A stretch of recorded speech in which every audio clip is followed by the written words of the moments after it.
ini ia sedang menempuh pendidikan di salah satu universitas di Indonesia.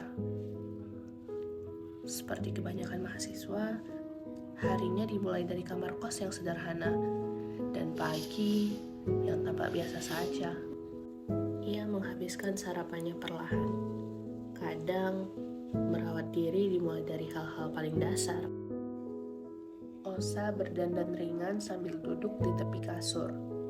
Sederhana, sekedar merasa siap keluar kamar. Satu persatu barangnya ia masukkan ke tas. Osa mencoba menata hari ini, meski tak selalu bisa menata perasaannya. Osa melangkah keluar kamar kosnya. Pagi ini terasa cukup stabil, dan itu sudah lebih dari cukup. Pukul 3 pagi. Saat semua orang terlelap, pikiran Osa justru terasa terjaga. Ia menatap layar iPad-nya tanpa rasa lelah.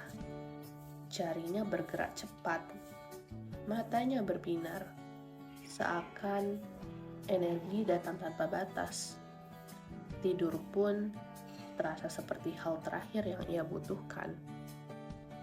Osa berdiri untuk merapikan mejanya. Seakan ada gelisah yang mendorongnya untuk terus bergerak.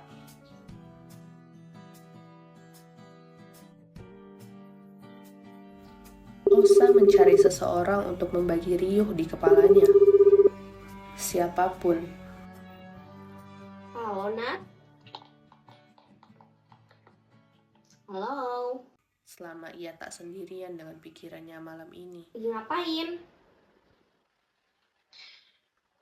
Kamu lihat jam gak sih?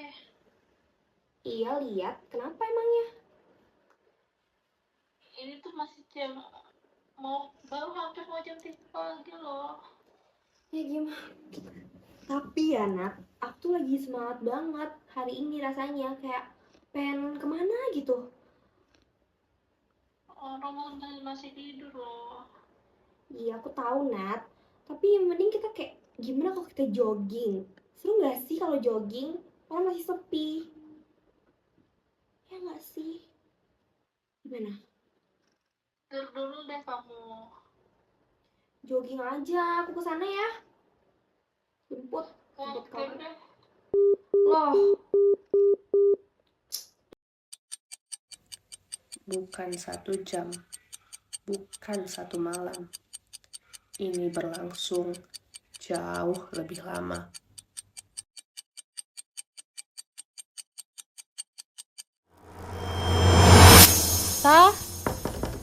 Sa? Udah 3 hari loh kamu gak ngapa-ngapain. Sa? Kamu udah gak makan, gak mandi, gak keluar kamar.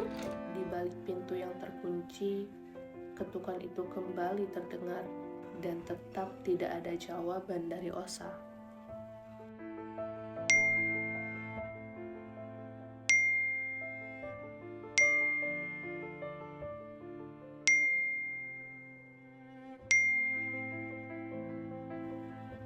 Pesan datang bertubi-tubi.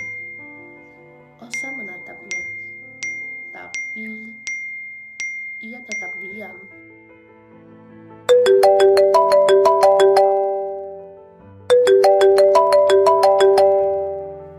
Dering terdengar sebentar.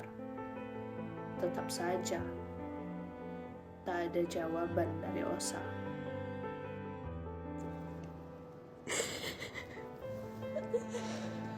Ia menunduk, membiarkan diri sendiri tenggelam sejenak. Hening memenuhi ruang, tanpa kata atau jawaban. Untungnya, Osa tak langsung menyerah dengan keadaan. Ia pergi ke profesional sebagai salah satu bentuk bahwa ia masih peduli dengan dirinya sendiri. Obat bukan jalan pintas, tapi ini salah satu cara Osa bertahan hari demi hari. Jadi gangguan bipolar bukan perubahan mood yang muncul tiba-tiba dalam hitungan menit atau karena hal kecil, tapi terjadi dalam bentuk fase. fase mania, seseorang bisa terlihat sangat berenergi, penuh ide, bergerak cepat, atau merasa bisa melakukan banyak hal sekaligus. Bipolar sendiri tidak terjadi karena satu penyebab. Ada beberapa faktor yang berperan, seperti faktor genetik, ketidakseimbangan zat kimia di otak, dan pengalaman traumatis. Lalu, apa yang bisa dilakukan oleh orang-orang terdekat? Pertama, belajar untuk memahami. Bipolar memang merupakan perubahan suasana hati, namun bukan perubahan suasana hati yang sebentar dan cepat. 2. Hindari menghakimi. Kalimat seperti kamu kurang bersyukur, kamu tidak niat, nah itu justru dapat memperberat kondisi. Ketiga, membangun rasa aman. Memulai komunikasi yang tenang, tidak memaksa, dan konsisten. Dan yang paling penting adalah membantu mencarikan dukungan profesional tanpa memaksa dan stigma.